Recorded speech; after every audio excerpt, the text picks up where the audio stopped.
Welcome to Sports Talk with RNJ. I am Steve Risser along here with Justin D'Onofrio. We got a busy week 11 in the NFL. We got a bunch of great games. It's a bunch of huge games. You got the Rams and Seahawks, Chiefs and Broncos, Lions and Eagles. So we got a bunch of big games. And we got another coaching change too. Before we get to that, we got to get to a red hot team, and that's the Patriots. And they've won 7 in a row, and it looks like they're on their way to winning 8 in a row because tomorrow night on Thursday Night Football they host the Jets. For this game, I think this should be a game where the Patriots continue to do what they've been doing. Drake May continues to play well. The defense continues to stop the run. They get pressure on Justin Fields. They force a couple turnovers. Garrett Wilson will be out. I know the Jets have won 2 in a row, but here's the one thing about the Patriots.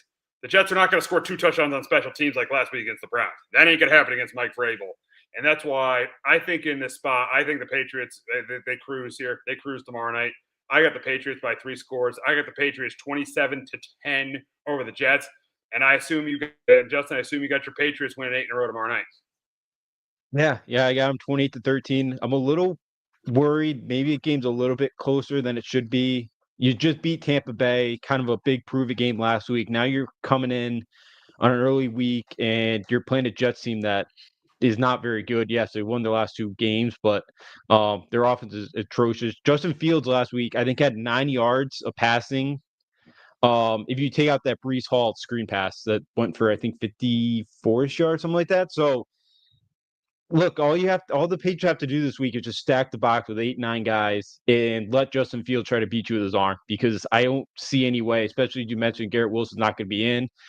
I can't imagine that the Jets will have much success in this one. Patriots defense, though, gave up again a touchdown on the first opening drive. They do have to be better. Look, they're great defensively after that first drive. I'd like to see a better start for their defense, but that's kind of nitpicking. And something too that they've done that they did pretty well last week too, which the old Patriots did a lot of, is scoring at the end of the half, going down, getting that touchdown, and then taking the ball in the second half, going down, scoring a touchdown, and flipping that game, putting it on a 14-point swing. That's Brady and Belichick were always great at doing that. Yeah, they were the masters of that. Brady and Belichick were the masters of the double possession, getting the ball before the half and then scoring. Yeah, they were the Brady and Belichick were the masters of that. They were masters of that. So yeah, I mean, but this game to me is not really a concern. I know it's a division game. I know the Jets know them. It's just hard to be concerned about this game because I know the Jets have won 2 in a row, but the Jets they're just not a good team. The Patriots are just a much better team than the Jets. That's why I just don't think this game is going to be close. I don't see it being close. I see it being a runaway. I do. I just can't see the Jets competing in this game, even though they've won the last 2. I just can't see them competing in this game because to me the Patriots are playing like one of the best teams in the AFC right now. Yeah, they are. That last week was a huge one, and now the rest of your schedule, you still got Baltimore and Cincinnati, and Buffalo at home. But yeah, like right now, they control that destiny for that 1 seed, because I know the close schedule gets a little bit tougher. The Denver, I know Denver's sitting there too at 8-2, but they're not playing good football right now, and they got Kansas City coming this weekend. So right now, the Patriots have a great shot to get that 1 seed. And this is a game where if you want that spot, you better beat the Jets. You're not a good football team. Aaron Glenn's going after I don't know if you saw again. He was criticized. Somebody asked him about Garrett Wilson. He was criticizing injury, yeah. So he's acting like he's Bill or Parcells at the meet. It's like, dude, you've won 2 games. Relax. Like you can't act that way. Exactly. It's not great. So yeah, this is a Jet team that they should blow out. And every time we play the Jets, I love to smash their skulls in. Yeah, I bet as a Patriot fan you do. I bet you do. Now the Patriots 8-2 right now, won 7 in a row. Got the huge win in Tampa. Got a big win in Buffalo about a month ago. So the question really is are they Super Bowl contenders? And I think it's pretty obvious that they are. They are. They got a good defense. They got a good offense. Drake May is the leading candidate for MVP right now. He's been playing outstanding. Yes, are the skill guys a concern? Yeah, they are. But none of the skill guys are terrible. I don't think Douglas is decent. Diggs is still good. I mean, Booty's decent. Henry's decent. Offensive line has improved. And the running game has gotten better. Travion Henderson had a big game last week. So I just don't see how you can't see the Patriots being a Super Bowl contender with the roster improving and with this coach and quarterback. I don't have them as the favorite in the AFC, but I think they are a Super Bowl contender. Yeah, I'm there too. I was a little hesitant last week. I need to see him go down to Tampa and win, and that's exactly what they did. And they were the better team that day. Drake May made the one interception late there. Going down with like 4 minutes left would have been a 2-score game. But yeah, with the way they're playing right now, yeah, you mentioned it. Henderson with that running game's getting going. I think I said this a couple weeks, but the one thing I worry about is the injury bug has been pretty good to them this year. That's the one. If they get a couple injuries in a couple of bad spots, they don't have a ton of depth. So, I'm with you. I think they're a Super Bowl contender right now. Look, with their defenses continues to improve the offense. Kyle Williams, a rookie, makes a big play last week too for him. So, I think this team's improving, and yeah, I think it's been a couple years, but the AFC could be back running through Foxborough again. Ooh, you're saying the AFC could be running through Foxborough. We'll see about that. We'll get to that later in the season. But I think the big question here with the Patriots, though, is in the division. And the Bills lost last week to the Dolphins, and their run defense has been absolutely horrendous this year. Their receivers are having a lot of issues beating man coverage. Right now, they're sitting at 6-3. Patriots sitting at 8-2. And the question is should the Patriots be the favorite to win the AFC East? And I'm still going to say no. Because I look at the remaining schedule for both teams, and I'll start with the Patriots. Yes, should win this week. Tricky game in Cincinnati, especially with Burrow, practicing. They might get to have some momentum. Tricky game in Cincinnati because 3 of their next 5 games are tricky. 3 of their next 5 games are tricky to me. But they should beat the Jets and Giants in prime time. They should win those 2 games. But the 3 of their next 5 are very tricky. You got Cincinnati, you got Baltimore, and you got Buffalo. And they can eat. I don't think they beat both Cincinnati and Baltimore. I don't think they definitely don't go 3-3 now. Now if they go 2-1, they're going to be they'll be in good shape to win the division, especially to beat the Bills. But I think those games are a little tricky there. I look at the Bills' schedule; it's tough for them too, especially the next 2. You got the Bucks, you got the Texans, you do have the Steelers too, and could Joe Burrow be back for that that Bills Bengals game, and they got the Patriots. But I just trust. I know they're 6-3. I trust Josh Allen. I can't go against the Bills until I see it. I can't go against the Bills until I see until I think they've been the team that's won it the last 5 years. They still have Drake May's the leading candidate for MVP, but they still have the best quarterback in that division. I feel like they got a better O-line, a more consistent running game than the Patriots. In the month of December, I trust the Bills a little bit more than the Patriots. I think the Patriots could drop those 2 straight games to the Bills and the Ravens. So I'm still going to say no. I'm still going to say the Bills are the favorite to win the division, but a lot of people are taking the Patriots as the favorite to win the division right now. Are you? I am. I think right now they're the better team than Buffalo. The way Buffalo's been playing, I know they're banged up, but yeah, again, you go down to Miami last week and you give up 30 and you could only score 13 points against that defense. I may have said it last year. I think the Bills I thought the Bills could win the Super Bowl this year. I think their window's close to the Bills. Like I think they've had a good chance. Wow. It's close. I don't trust them. I just don't. I can't. How do I trust this team? It's the same thing with the Ravens. Like I just don't trust. I can't trust this team when it comes, time in the moment. But even in the regular season, there's still a couple of tricky ones. I know Tampa this week they're banged up. They're coming off the loss, but that's going to be a difficult one. I think the Patriots have done well the last couple of years against Buffalo. That's kind of, I could see the Patriots knocking them off again. They still got the Eagles. That maybe for the Eagles, they're still playing for the 1 seed, week 17. I'm very concerned about Buffalo right now. And I think the Patriots hold them off. I really do. There's just something about Buffalo right now. I haven't always trusted them with the schedule this year. I thought this was the year, but they're just again, outside of Josh Allen, I just don't think they're a really great team. And I think Josh Allen really props that team up a lot. They're not, but they do have number 17. In my opinion, he's the second best player in the league.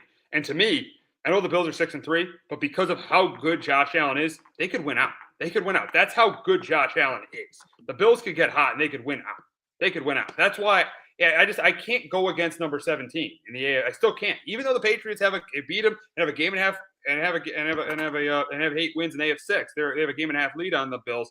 I just can't go against number 17 in the AFC East. I just can't. I just can't.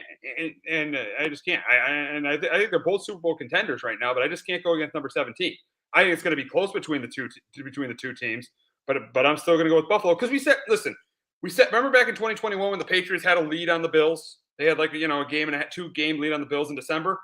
What happened? The Bills won the game in Foxborough and ended up winning the division. Same thing in 2023 when the Dolphins had like a 2.5 game lead in December. What ended up happening? The Bills won the division. The Bills come to play in the month. The Bills are always a team that kind of struggles at this time of the year, but in December, Josh Allen steps up and the Bills come to play. So I still got to go with the Bills. I think it's close, but I still got to go with the Bills. And I get that the Bills usually wake up, and right around December. But like with the way the Patriots are playing and Drake May's playing, yeah, I know their schedule, they could definitely drop the game in Baltimore. Maybe at Cincinnati next week. It's possible, but and they play the Bills and they host the Bills. They do still play the Bills. They do, and that's coming off a bye too, that's very helpful for the Patriots. So they'll have 2 weeks to prepare for them there. I think the Patriots knock them off again in Foxborough. I think they do split against the Bengals and Ravens. And again, I think they go on the road to the Jets and win. I think they do. I don't think in a meaningful Week 18 game against Miami, they're not going to lose that. And then I think they do beat your Giants, Monday night a couple weeks. So I feel good that they probably only lose. Yeah, maybe they slip up. I think the Patriots are. I feel pretty good about them with 14-3. Or even 13-4. Wow. I'd say 12-5. I'd say 12-5. I think they lose one of the. I think they lose to the Ravens or the Bengals. I think they drop one of those 2 games. They beat they lose to the Bills, and I know they should beat the Jets, but I think in that 3-game stretch, maybe Jets, Patriots, and Jets, Giants, and Dolphins. Maybe they drop one of those 2. Because I still think the roster it's good, but it's not great. I still think that the Patriots they're a Super Bowl contender, but I'm not completely sold on them as a team that could go 14-3. I'm thinking like 12-5. Yeah, I get it. I feel a lot more worried about that Giants game if Jackson Dart's the quarterback. If Russell Wilson, I feel pretty confident. If it's not, it's gonna behind center. If it's gonna be Jameis Winston. If it's gonna be Winston. If it's not, then I feel a little bit more okay. I'm not as confident then because I think Winston could throw it around and maybe they hit some chunk plays. So I'm not as confident that they beat the Giants, but I think that's a game they should still win. So, but yeah, I think for the Patriots they trip up. Cincinnati, it's going to help that probably Burrow's not going to play yet. Lamar and that defense are starting to play a lot better. And, I hope I can't imagine they trip up against the Jets. I would hope not, but I guess it's a division game on the road. You never know. And even with the Bills, I think there's that Texans defense. I know the offense, it's a short week. They got to go to Texas. And they got to go to Houston. That's a tough game. That's a tough game. That's going to be a tough game because because of the travel. That's a tough game. Yeah. Cleveland, with the way Cleveland plays defense and the way Buffalo just went to Miami and played, I can't rule out Cleveland because Buffalo could lose. Yeah, Buffalo could beat anybody, but they could lose anybody as well. Like losing Atlanta on the road, losing Miami on the road. I don't know what Bills team's going to show up. So, yeah, I could see the Buffalo running the table. Josh Allen's good enough to do it. I just don't know if that entire team's going to show up week in and week out and run the table. I can't trust them to do that. That's a good point. Because their run defense has been atrocious. Their receivers have not played well. They've not been able to beat man coverage. When they don't get that running game going with James Cook, they have really struggled. And Josh Allen hasn't played. This isn't his best season, but I think, and we've seen it. Saw it in 2021 when Allen didn't have his best year, but got hot in December. We saw it in 2023 when he didn't have his best year and got hot in December. I feel like we're going to kind of see the same thing happen this year. I feel like we're going to see Josh Allen get hot in December because he always does. Josh Allen always gets hot in the month of December. That's why I'm not going against. I don't care if they're a game and a half out and the Patriots beat them. I am not going against the Bills. I still think the Bills. I might be in the minority with this, but I still think the Bills are the favorite to win the AFC East because I cannot go against an MVP and the second best player in the NFL.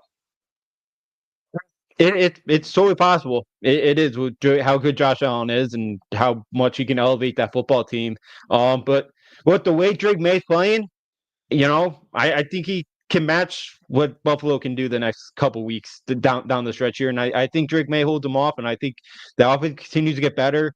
As long as they stay somewhat healthy, I feel really good about this Patriots team, and they've been, they've been a better team on the road too this year than they've been at home. They're Yeah, 5-0 on the road and that's what 3-2 people at have home. talked about. Is they've actually not Yeah. played for a team that's 8-2. They've not played great at home because they lost to the Steelers, lost to the Raiders, and almost lost to the Falcons. So they have not played great at home, but they've definitely been better on. They've definitely been great on the road. They've been awesome on the road, and that's the big reason why they've turned this around. They've been great on the road. So yeah, Patriots off to a great start. Play the Jets tomorrow night. Should win their 8th in a row and go to 9-2. But moving on to my team and the Giants, they made big news after their disastrous loss to the Chicago Bears on Sunday.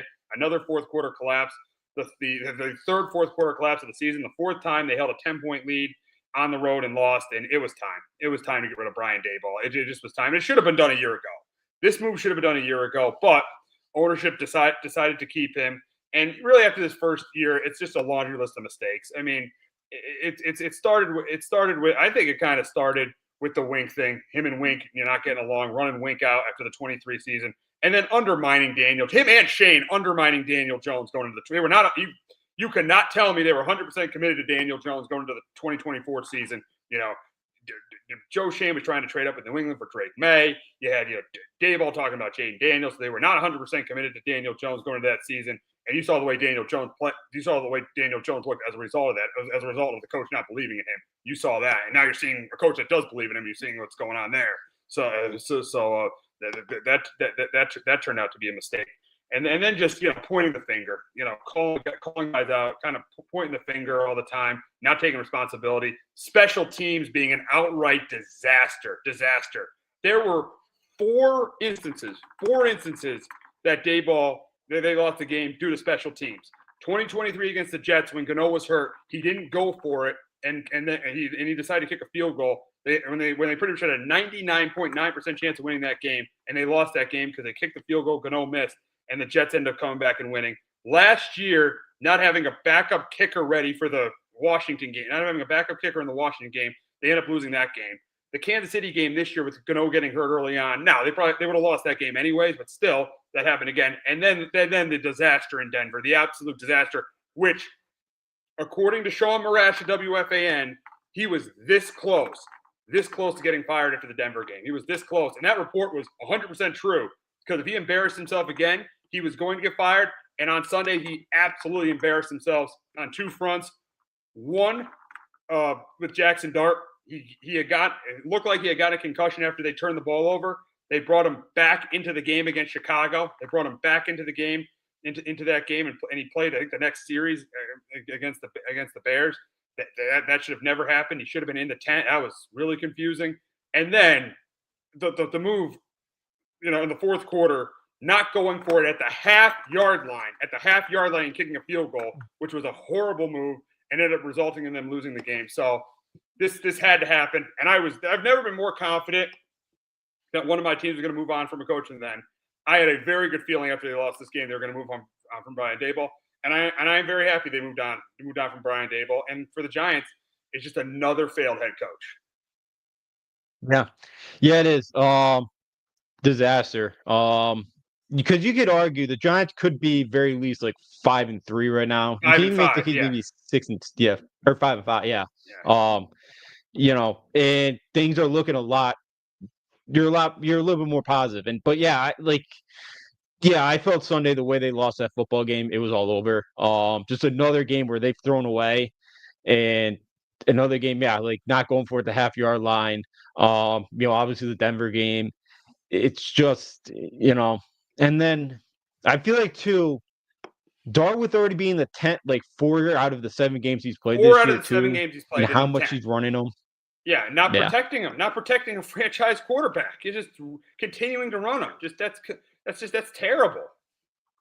Yeah, it's not great, and because he keeps going the 10th that many times. The guy, he's not going to last much longer than Andrew Luck did. He's not going to be around long. And yeah, so that and I know he's responsible more than Shane for bringing in Jackson Dart, but if you're going to just run him recklessly like that, and Jackson Dart's always been that type of player. You gotta, he's his own worst enemy, and the coach has got to be the one that's kind of, hey, you got to be more careful out there. You got to rein him in. Yeah, Yeah, and he hasn't been able to do that. So it made sense. We knew it was going to do. You knew at the end of the year. The bigger one was Joe Shane. Kind of sounds like he's going to have the say in who's the next head coach, which is a little bit more crazy because man, his drafts are not because like you can't even give him credit for Dart. That was Daboll, No, not him. no, So exactly. that's the other one. He's had a lot of misses. And that leads me to my next point. Did the Giants make a mistake keeping Joe Shane? And that's and we know the answer to that question. Absolutely, absolutely. He is as responsible as Brian Daboll for everything that has happened. He is as responsible, or arguably even more responsible. And it started with his first two drafts. I mean, Kayvon Thibodeau and Evan Neal. I know Thibodeau's decent, but Evan Neal as a first round pick, he's been awful. He's been terrible. As a first round pick. I mean, other guys he drafted in that draft, Josh Azudu has not been good. Cordell Flott, he's played better this year, but he's been very average with his time with the Giants. I mean, but then the disastrous draft class, which was the 2023 draft class. The first three, guess what the first three picks were? Deontay Banks, John Michael Schmitz, and Jalen Hyatt. That is absolutely awful. I don't know how. That's a terrible draft. That's a terrible draft class. That's awful. That's horrible. And then you look at I know we got Malik Neighbors. I'll give him credit for that, but I think Neighbors kind of fell in his lap there. Even though I think he kind of fell in his lap there. And as you said too, Dart. I mean, you give Daboll more credit for that because Daboll wanted to go out and get Jackson Dart. And then the HBO thing, which was a total nightmare when he arrogantly calls Saquon Barkley he refers to Saquon Barkley as a $12 million back. This guy has embarrassed himself, and I don't understand why he still has a job. I really don't understand why Joe Shane still has a job. They should have been gone together. Because they have failed together. The two of them have failed together. And this is why the good news was Daboll, but the bad news was Joe Shane leading this coaching search. I don't get at all why Joe Shane is leading this coaching search at all. I clearly don't get it. I absolutely think this is a mistake. Well, it definitely is. And I know Merritt's battling cancer. I hope he's doing well and he gets healthy. Is that why? Because Merritt can't do it right now? Yeah, it might be. And if that's the issue, Shane's going to hire the guy that wants Shane to be his GM.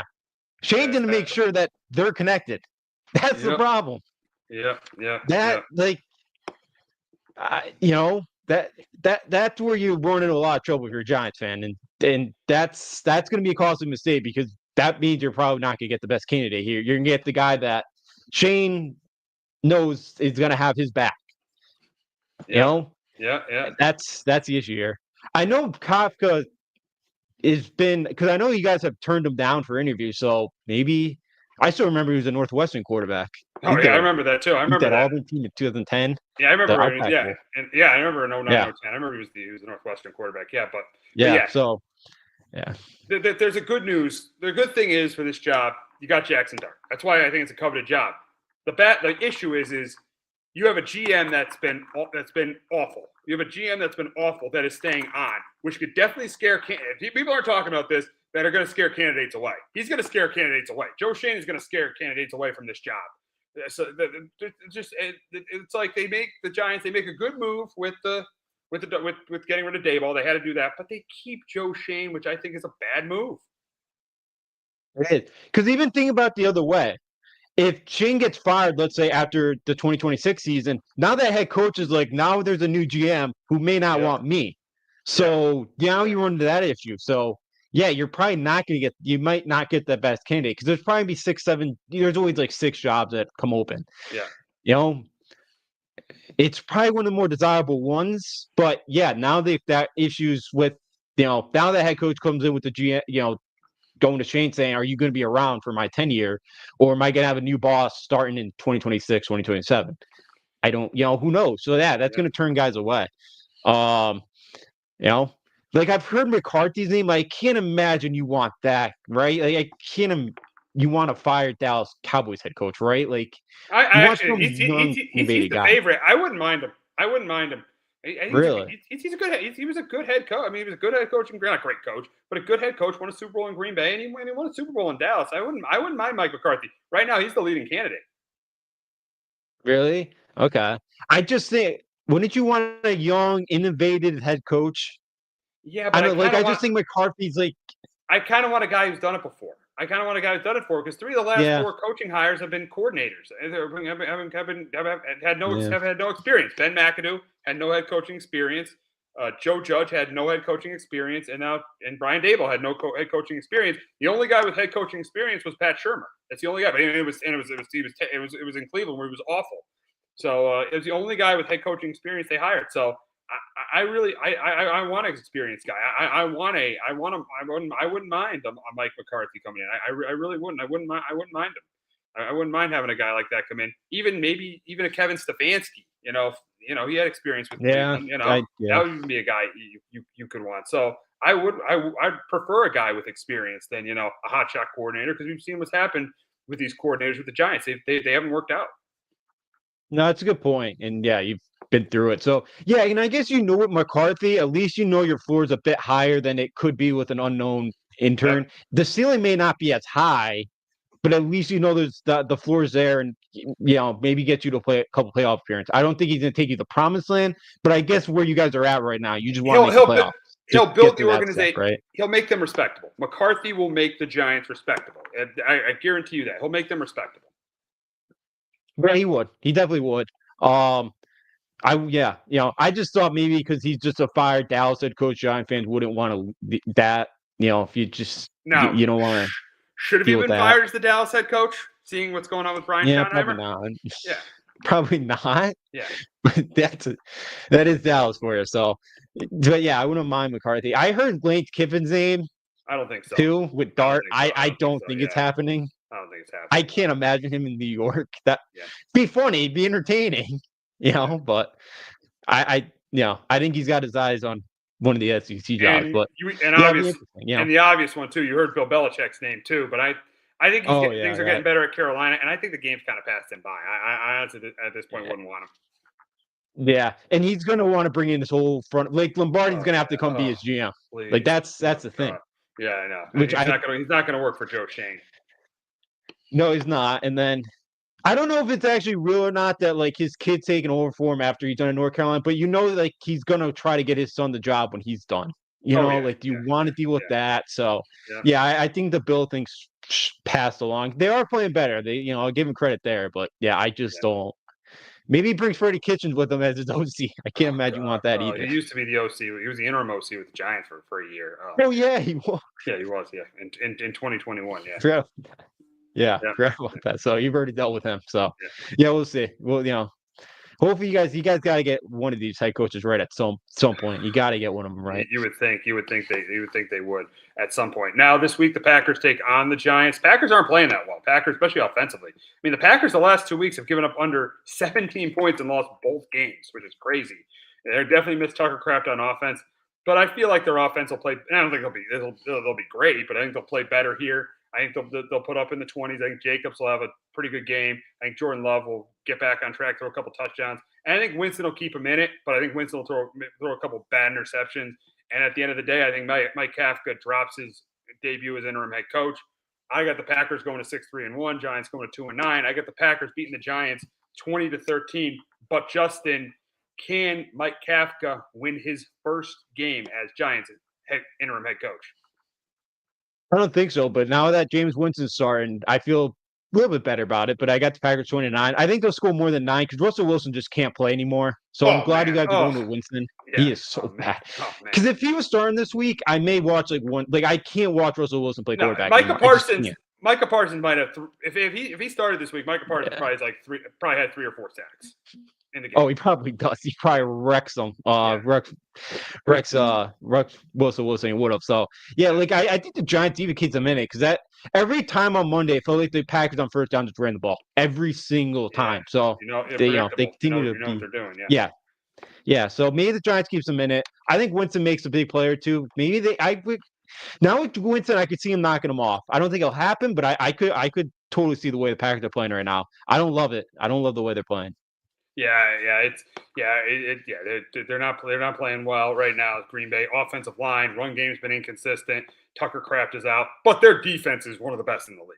I mean, their defense is. I mean, they've really had one bad game, and that was that game against the Cowboys. But outside of that, their defense has been one of the best. Is one of the best in football. I mean, Micah Parsons, he hasn't had a great year, but he's had a good year. You got Rashawn Gary, the linebackers, Edwin Cooper, you got Quay Walker. You got good Lions, Xavier McKinney. They have a really good defense. So that's why I just can't see them losing this game to the Giants without Jackson Dart because of just how good their defense is. I just that's why. And I just feel like Jordan Love is a good enough quarterback where he's not going to lose 3 in a row to a bad team. Yeah, I think they do bounce back this week. I don't think it's going to be an offensive. I don't think their offense to be totally fixed this week. But yeah, I think with the way their defense is playing with the Giants now, Wendell Robinson's starting to become a nice piece for you guys too. He's really I always liked him kind of Kentucky, and I'm happy he's starting to kind of find his groove now with you guys. But yeah, I think Jordan Love plays decent enough in this one. Yeah. All you mentioned the last 2 games, their defense has given up more than 60 points. Even that Browns game too, the defense gave up 13 points. They 13 still points. lose. They still lost, yeah. Yeah. So all 3 of their losses this year, the offense has been the reason why they've lost. So I don't think their offense puts up a big show this week, but I do think they score enough to not lose this week to the New York Giants. No, yeah, they shouldn't lose to the Giants. It's a game they should. They want to be a playoff team. This is a game they should win. I got the Packers. We both had the Packers winning in MetLife Stadium on Sunday afternoon. Now we got the big Sunday night game in Philadelphia between the Lions and the Eagles. And earlier today, Nick Sirianni brushed off comments about A.J. Brown calling out his team on Madden after the game, saying it is a bleep show there right now. So this has definitely been this A.J. Brown thing has been a major distraction. And the one game they actually played well and they scored 38 points in, he didn't play in the game. So this has been a major. I feel like it's been a major distraction to Philly's passing game. And in this game, I'm going to go with the road team here. I'm going to go with the Lions. They're the less distracted team. I think they're going to be the team that runs the football better here. I think they're going to be the team that runs the football. I think Montgomery and Gibbs will have a good game on the ground. I think Goff will throw a couple touchdowns. And I think Jalen Hurts will try to keep the Eagles in it, but I think he turns the ball over late. I think Saquon has a decent game and not a great game, just like really his season has been. It just hasn't been what it was last year. He's still good, but it isn't outstanding like it was the year before. The Eagles, they're still good, but they're not what they were the year before. And I think I think they proved that on Sunday. And that's why I got the road team winning here. I got the Lions going into Detroit and winning this game. I got them winning it 27-20. But Justin, get the Eagles win their 4th in a row and stay on top in the NFC. Now I got Detroit as well in this one, 24-21. Yeah, you mentioned that Eagles offense right now, they still just haven't figured it out. And Barkley, he's got one game this year where he's rushed over 90 yards. I assume you remember that game. I sure do. I sure remember. So, yeah, I absolutely remember. Yeah. Yeah. So like they haven't figured out. I feel like they're too predictable too. Like a lot of time on Monday night, the first down, it was try to establish that running game on first down. So, yeah, like I know they just played Washington, who can't stop anything right now. Dan Campbell's, started calling the plays. Like I don't know. I need to see another week of that to really see if it's made that big of a difference. They averaged 8 yards of play last week against the Commanders, but I like Jared Goff and the way this offense has looked, and I just look, and I think for me personally, this is a bigger game for me for the Lions, because. They lost the Chiefs already this year. They lost that game to the Packers. Like we've already seen the Eagles go into Arrowhead this year. We just saw them. They did win in Green Bay. Like they beat the Rams. Like we've seen the Eagles kind of these bigger games already get these wins. We really haven't seen it yet from the Lions this year. So for me, I got to see the Lions. I know they beat the Bucs at home, but like going to Lincoln Financial this weekend, and get the win Sunday night. So I think for me too personally, it's a kind of really big test for me to see where this Lions team's really at.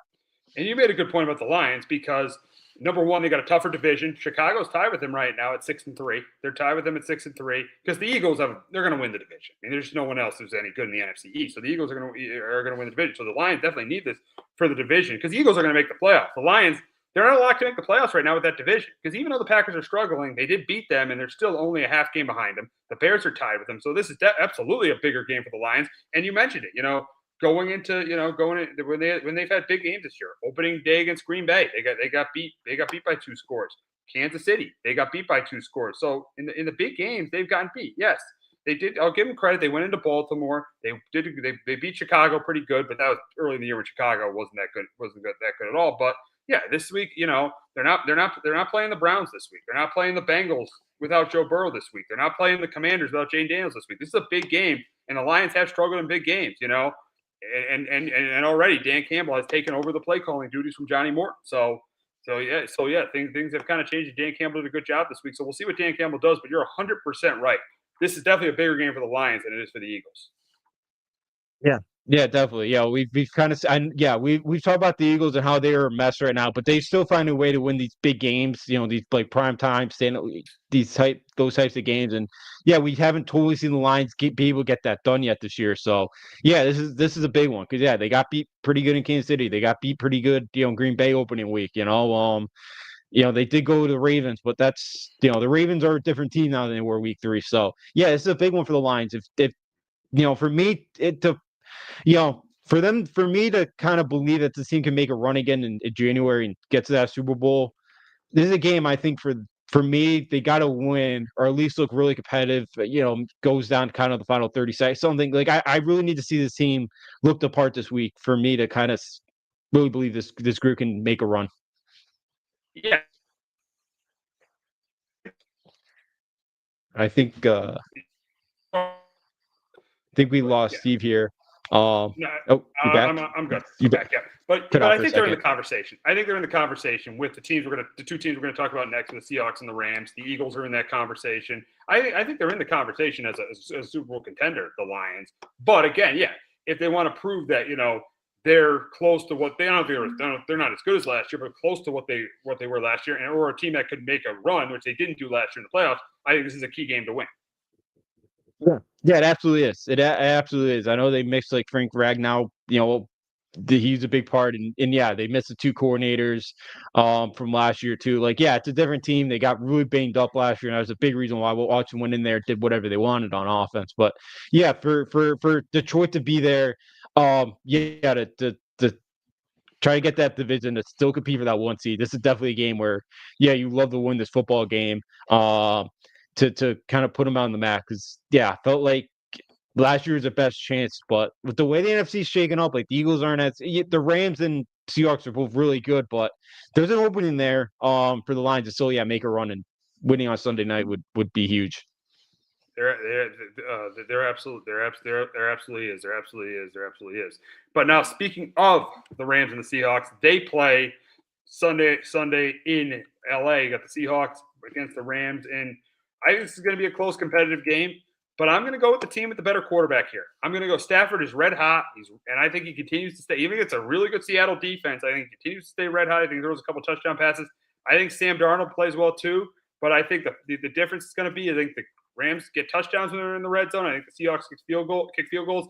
And I think Sam Darnold, just like against Tampa, he played great against Tampa, but he made that one mistake. He did the same thing against San Francisco. He made a mistake late in the game against San Francisco too. I think he makes that big mistake late in the game. Sam Darnold makes that big mistake late in the game, and that's why I'm going to go with the Rams here. I'm going to go with the Rams, 27-23 over the Seahawks. But Justin, can Sam Darnold lead the Seahawks to their 5th straight win and get them into first place and get them into sole possession of first place in the NFC West? No, I got the Rams here as well, 24-21. These 2 teams are really, really good football teams right now. For me, I both these defensive lines are really, really good and get pressure on the quarterback.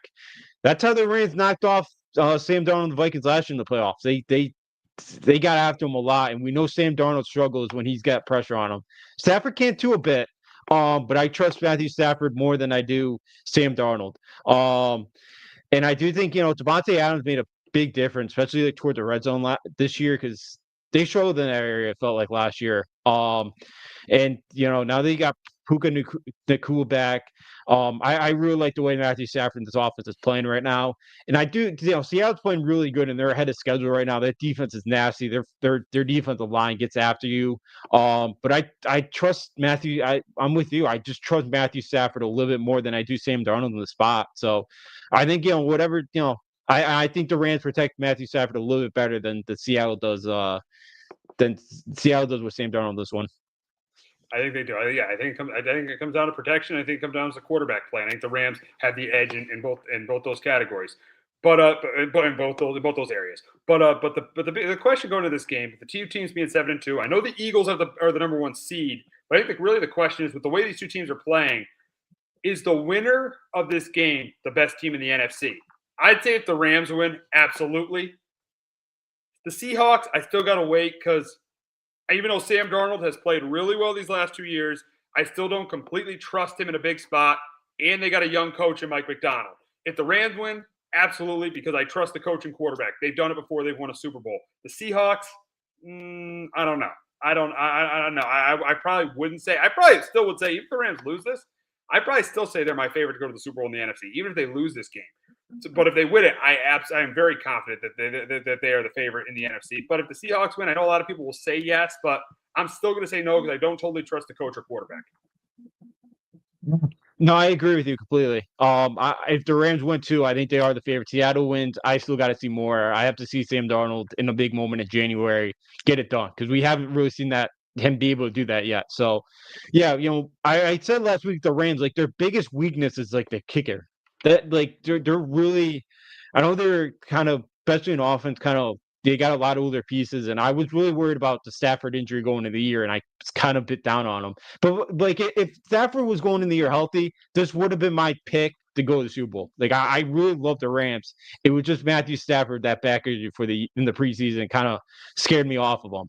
And he's looked really good, and that offense has looked really good. And Stafford's really done a great job protecting the football. That defense, like even last year, they did a great job of filling the pieces when they lost Aaron Donald.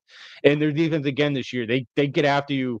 And they've done a really, really good job in a lot of areas. So I really like this Rams team. And yeah, with Seattle, with Mike McDonald's, being a second-year head coach, Sam Darnold just hasn't done it yet in January. I feel a lot better about the Rams, being the favorite than I would Seattle even if they win. So I'm with you. The Rams win it. I think they're the best team in the NFC. Yeah, I agree. And right now they're my Super Bowl team in the NFC. I had the Eagles before the season, but right now I got the Rams. So they're my Super Bowl team in the NFC, and I think they win this week and get to 8-2. Interesting matchup in Denver this week as the 5-4 Chiefs host the 8-2 Broncos. And here's the interesting part of it. The Broncos are the Chiefs are a 3.5-point favorite at home against the Broncos, and I'm not totally surprised about this because looking at some of Denver's wins, they have been they're 8-2, but they've been very unimpressive. I mean, they only beat the Titans by one score in Week 1. You go back to week 7. We obviously had that infamous Week 7 game against the Giants where they were down 26-8 in the fourth quarter, and we all know what happened after that. And then you look at the Jet game the previous week in London. They only won by 2, 13-11. They've only won by 2. Then I know they were impressive against Dallas, but then you look at the game last week. They win 10-7. I know it's a division game against the Raiders, but they win 10-7. The Broncos have just been so unimpressive. But another nugget going into this game though is the Chiefs' inability to win close games. Now, they've won 5 games by double digits. They've won 5 games pretty convincingly. They've won 5 games by double digits. But the issue with the Chiefs has been the one-score games, which was their biggest strength last year. Last year they won all the one-score games. Last year they won. They won pretty much every one-score. They pretty much won every one-score game last year. But the issue with the Chiefs this year is all 4 of their losses have been by one score. First game against the Chargers, second game against the Eagles, the game against Jacksonville, and the game against the Bills. They've lost 4 games by one possession. They've been bad in one-possession games. So if it is close late with them losing, the Broncos might have the edge here. But I just think Denver gets off to another slow start. Kansas City gets up early. Denver's not going to have Patrick Surtain, which is big, because I think the Chiefs make some explosive plays early in this game. Denver's not going to have Surtain. So I think the Chiefs take an early lead. I think Denver comes back, but I do think the Chiefs defense or Mahomes makes a play at the end. And that's why I think I got the Chiefs going to 6-4. I got the Broncos going 8-3. It's just very, very difficult to go against Andy Reid coming off a bye week. Just very difficult. So that's why I got the Chiefs winning in this spot. I got the Chiefs 24-19. But Justin, can the Broncos win their 8th in a row and stay on top in the AFC West? No, I got KC as well here, 20-16. I think Bo Nix hasn't taken that next step, and I thought maybe last week against the Raiders they get. You're right about that. You're very right about that. He hasn't taken the next step. You're right about that. Yeah. And it's worse because it feels like every time they take a deep shot this year, he's not on target. Like he overthrows them. It's kind of felt like a lot of that this year, and I can't trust him. I don't think this is a week where they're going to get right offensively. And you mentioned Reed coming off a bye. I can't. It Kansas City's 13-1. So this is a spot where I do really like KC to get it done. I think it'll be a low scoring type of game, and I think both defense are make some plays. But yeah, I trust Mahomes. I think that Denver defense, if they want a chance, the blueprint we've seen it. You have to get after Mahomes and don't let him scramble. You got to get pressure on him. But I think they will. But I still think he makes enough plays in this one, and I just obviously trust Mahomes more than Bo Nix. Is their offense just hasn't gotten right, and I don't think it's gonna happen this week. Yeah, and it's just yeah. If you look at Bo Nix, it's pretty clear he's probably the fourth best quarterback in that class with Jaden Daniels, with Drake May, and with Caleb Williams. Because Caleb Williams, you see him, he's turned things around in Chicago. Drake May, he's turned things around with the Patriots. He's turned things around with the Patriots. Jaden Daniels last year, and he was hurt this year, but he turned things around with Washington. Has Bo Nix? I know he's had fourth quarter comebacks. I'll give him that. He's had a couple fourth quarter comebacks. Yeah, he had that comeback against the Giants, even though I feel like the Giants kind of handed it to him. I know he's had some fourth quarter comebacks this year, but I think the reason that Denver's turned around, I think number one, it's Sean Payton. Number two is the defense. And Bo Nix is the third biggest reason. Now, I like Bo Nix, but he's not been the biggest reason why the Broncos have turned things around. I think the Broncos slow start is gonna catch up to them this week, and that's why I think Kansas City wins. Even though they've been kind of going through a Super Bowl hangover this year, they've been really bad in one possession games. Yeah, they have, and yeah, and you kind of figured they're going to take a step back this year with that. But yeah, the Broncos just haven't looked good. And I'm with you. I think Bo Nix hasn't been the biggest reason why this team's taken or changed things around. Yeah, it's been Sean Payton. It's been that defense. That defense has really fixed things from Sean Payton's first year where they gave up 70 to Miami. So yeah, with Bo this year, he just has it just his completion percentage last year was like 67%. Yeah, 66%. This year it's only like 60. So he's down a little bit. Let's and and it just hasn't felt right. And you've kind of figured he was going to take the next step, and he just hasn't yet. So with this Broncos team, yeah, the defense has been a huge part in Sean Payton being such a great head coach. And you would think he can fix Bo Nix, but it is, you wonder why it hasn't happened yet, because we are already at week 11. Yeah, exactly. And they're kind of winning in spite of him. They're kind of winning despite him. So that's the thing. Because last week they completely won despite him because he played terrible.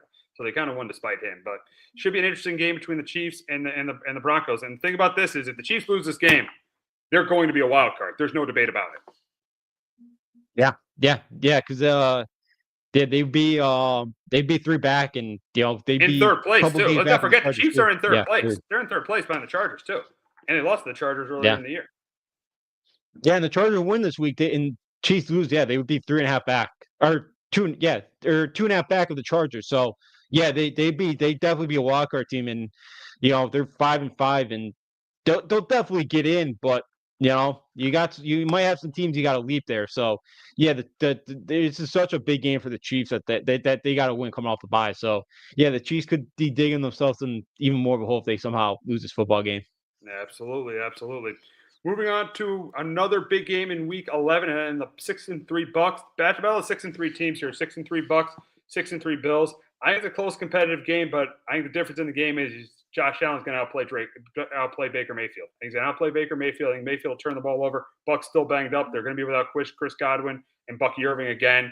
The Bills are the more healthy team. I know the Bucks stopped the run well, and I know Buffalo has trouble against man coverage, but I just feel like it's a game that Josh Allen's going to figure it out. I just don't think Josh Allen's going to lose this game. I think he's going to play really well.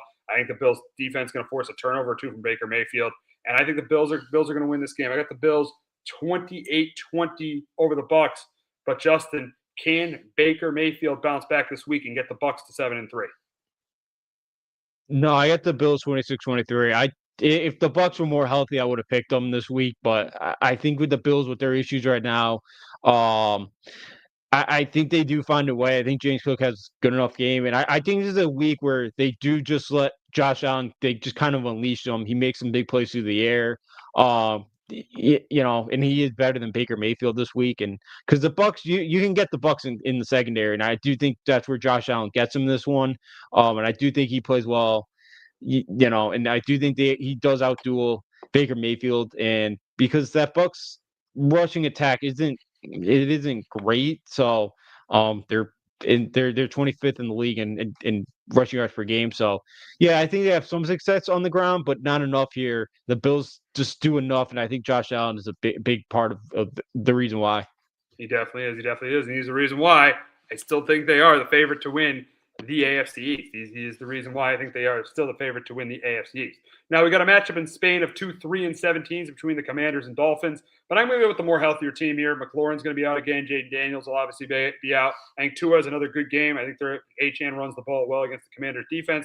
I think Mariota keeps him in it, but I think the Dolphins defense makes a play at the end. I got the Dolphins going to 4-7, Commanders going to 3-8.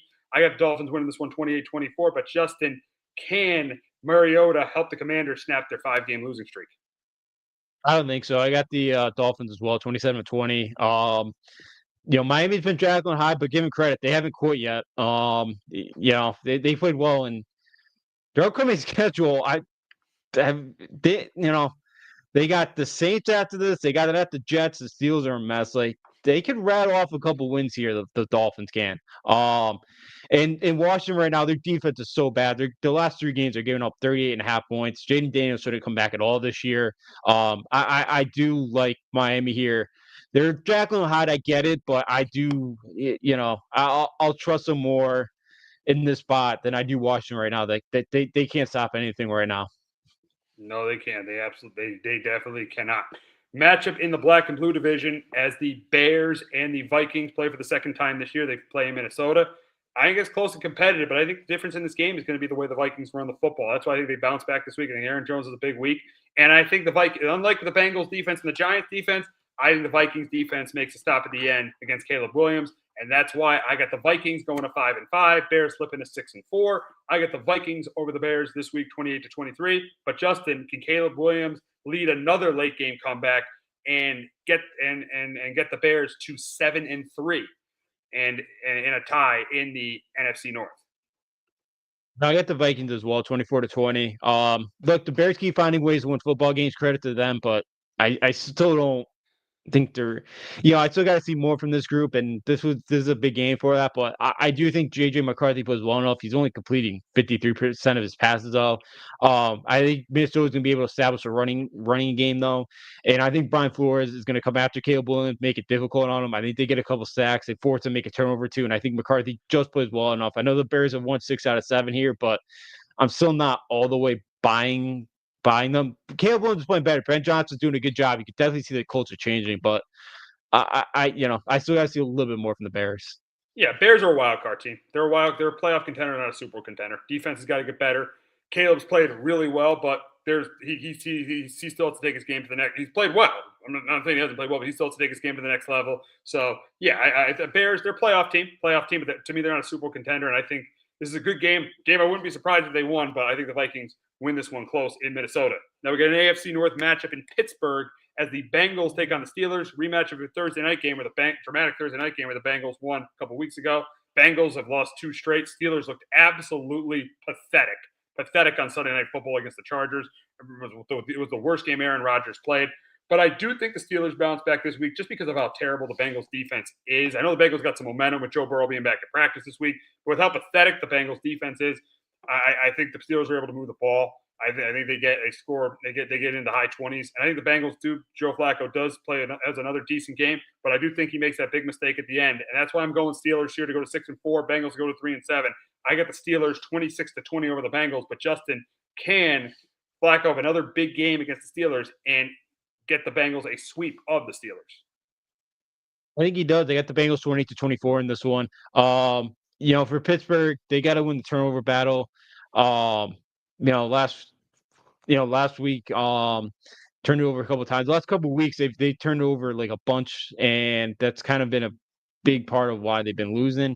And it feels like their offense now is taking a step backwards, and the defense is starting to play a bit better. But I think, Jamar Chase in the first meeting had 16 catches, and I think Joe Flacco has another big game. I think he targets Jamar Chase yet again this week, and you mentioned it, Aaron Rodgers played his worst game. I think he plays better, but I'm gonna take that. I'm gonna take Joe Flacco to go down the field late in the game and get a game-winning touchdown drive. So I'm gonna take the Bengals 20-24.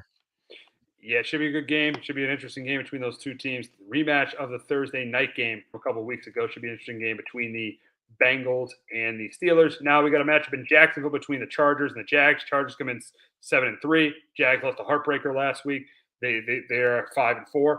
I think in this game the Chargers, listen, they still have O-line issues and they really struggle on the East Coast. They lost to the Giants. They almost lost to Miami. Even when they played in the Central Time Zone in Tennessee, they almost lost that game. I think when they're not playing, when the Chargers are not playing on the West Coast, they have struggled this year. I think they're going to struggle on the East Coast. They're going to get off to a slow start. I think Jacksonville gets off to a hot start. Maybe the Chargers come back, but I think in the end, I'm going with the upset here. I'm going to go with the Jaguars. Go to 6-4. I got the Jaguars beating the Chargers 23-20. But Justin, can Herbert lead the Chargers to an 8-3 start? Yeah, I got the Chargers 21-16. I'm gonna trust the coach. I'm gonna trust the coach that I have more trust in this one, and that's Jim Harbaugh or Liam Cohen. Jacksonville, blown that 19-point lead last week.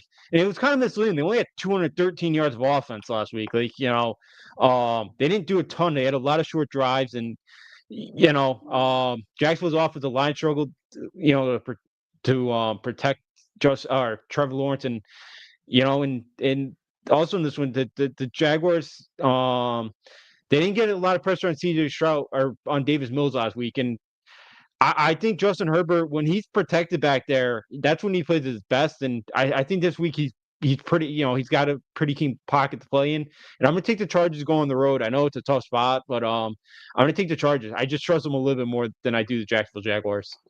Rematch of a game in Week 3 in the NFC South as the Panthers head to Atlanta to face the Falcons. And I think this is a close. This game will be the game in Week 3 was a blowout. The Panthers won 30-0, but I think this is a close competitive game, and I just don't see the Falcons losing to the Panthers twice. I know they've lost 2 in a row to the Panthers. They lost their last game of the season, and they lost in Week 3. But I just don't think the Falcons are going to lose 2 in a row. I know the Falcons are struggling. They've lost 4 straight. Panthers had a really bad loss last week against New Orleans at home. So I think it's a close competitive game, but I'm going to go with the team with the better defense here. And I think Penix leads the game-winning drive. I'm going to go Falcons, get revenge from what happened in Week 3. I got the Falcons 20-17. But Justin, can Bryce Young lead the Panthers to a sweep of the Falcons? No, I got Atlanta here as well, 23-16. What a pathetic performance by both teams on Sunday. Bryce Young this year, do you know he's only passed for over 200 yards once this year? Wow, That's it. Wow. He's lucky his defense has improved, and he's lucky he's got a good running game. Daboll's been interesting. That's been a good pickup there. Dallas, another move to another guy. Jerry, let's get away. Yeah, no, it hasn't been great. They could use his help in the running game right now. So yeah, I just Bryce Young hasn't improved much. And I know Atlanta is useless at stopping the run, but as long as they could just slow it down enough, and you can let Bryce Young beat him, and I don't see Bryce Young beating him with his arm in this week. So I do think Atlanta keeps him on the sidelines. I just think Atlanta's got too many weapons for him, and I do think they put up enough. But Penix too has not played great. He's not been that accurate. He's missed some throws he should make. So he hasn't played great either. But I think he does enough this week against Carolina. Alrighty, AFC South matchup in Tennessee between the Texans and Titans. And I think even if Davis Mills plays here, I think the Texans cruise in this game, win it by 2 scores. I think Davis Mills will throw a couple, or JCJ throws a couple touchdown passes. I think they force a couple turnovers from Cam Ward because the Titans are the worst team in football. And I think the Titans win this one, no matter who plays quarterback, by 2 scores. The Texans. I think the Texans win this one by 2 scores. I got the Texans 27-13. But Justin, can the Titans get revenge from Week 4 and win their second game of the year? No, I got Texas 20-10. The first time around was 26-0. I know it was only 6-0 going in the fourth quarter there, but this Titan team hasn't really improved. I don't see much of improvement even coming off a bye this week. Yeah, David Mills played pretty well last week, and you could probably sit Stroud for another week and get him ready for Buffalo if you really wanted to. But yeah, I just think Cam Ward needs to start playing better. I know there's not a ton around him. The coaching is not there right now, but I think Davis Mills is able to carve him up. And maybe if he does play, Titans somehow cover, but I don't think they win the football game. I do like Houston here to win if Stroud plays by 2 scores. All righty, we got an AFC North matchup in Cleveland between the Ravens and the Browns. And I know that it's going to be a windy day in Cleveland, but I'm going to take the team with the better offense here. I don't think I think it'll be a little bit closer than people think because I think the Browns defense will keep a minute, but I'm going Ravens here. I'm going Ravens 24-17 over the Browns. But Justin, can the Browns get revenge from week 2 and get their 3rd win of the year? No, I got Baltimore too here, 24-13. The Ravens defense is starting to play a lot better. They forced 7 turnovers the last couple this during the street game winning streak here. Their defense only giving up 13 points a game. Roquan Smith has really seemed to have woken up here. So I think that Ravens defense continues to play well. Lamar Jackson makes enough plays. Dylan Gabriel has just really struggled. And I have to imagine the only reason why they haven't gone to Shador Sanders is they know he's not ready and he's not probably mature enough to play yet. That's because to keep trotting Gabriel out there is he's not good enough, but that's the only reason why I could see him going out there because they just don't think Shador is ready yet. No, I don't think so. I don't think he's ready, but I wouldn't be surprised if he plays the last 4 to 5 weeks of the season because this Browns offense is absolutely terrible. Moving on to an NFC West matchup in Arizona as the Niners take on the Cardinals, and no matter who plays, if it's Brock Purdy or Mac Jones, I still think the Niners win. They bounce back this week. I think McCaffrey is a pretty good game. More, I think, in the passing game than the running game. And I do think the Niners defense forces a turnover from Jacoby Brissett, a turnover or 2 from Jacoby Brissett. I think it's close, but I think the Niners defense, Robert Saleh's defense, makes that play in the end. Niners stay in the playoff race. I got the Niners here winning 27-19 over the Cards. But Justin, can the Cards get revenge from week 3 and hand the Niners their 2nd straight loss? No, I got the Niners as well, 2017. I know both defenses are banged up in this one, but I like the way Mac Jones has been playing. He played pretty well. I think it was 20. He only had like 3 incompletions last week. He played pretty well. Christian McCaffrey had 10 catches last time out of the backfield against the Cardinals. I think he has another monster day, and he's a big reason why they win this football game. And Brissett, I think last week you saw him come down to earth. I don't think he plays great because Robert Saleh and that defense is going to play well, get after Jacoby Brissett. So I'm going to take the Niners here to go on the road and win a close one in the division.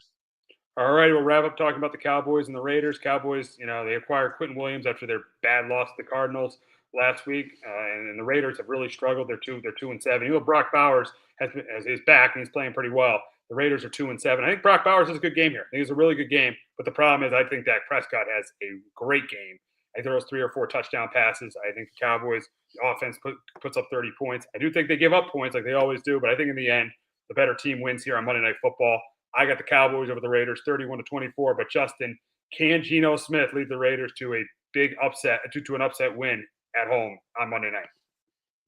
No, I'm with you with Dallas here. I got him 30-24. Any game involved in the Cowboys, it's going to be a shootout, and Dak's going to play well. I think Geno's going to play pretty well too in this one, but he's going to make that turnover too that he always does. Brock Bowers should have a pretty big game, and Ashton Genty, I think, is going to have one of his better games that he's had on the year.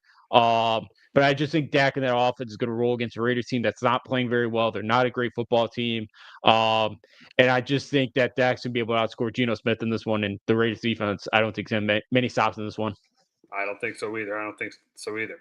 So this is going to wrap up this edition of Sports Talk with R&J, but we'll be back in about 15 minutes to react to the second rankings of the college football playoff. So make sure you tune in for that.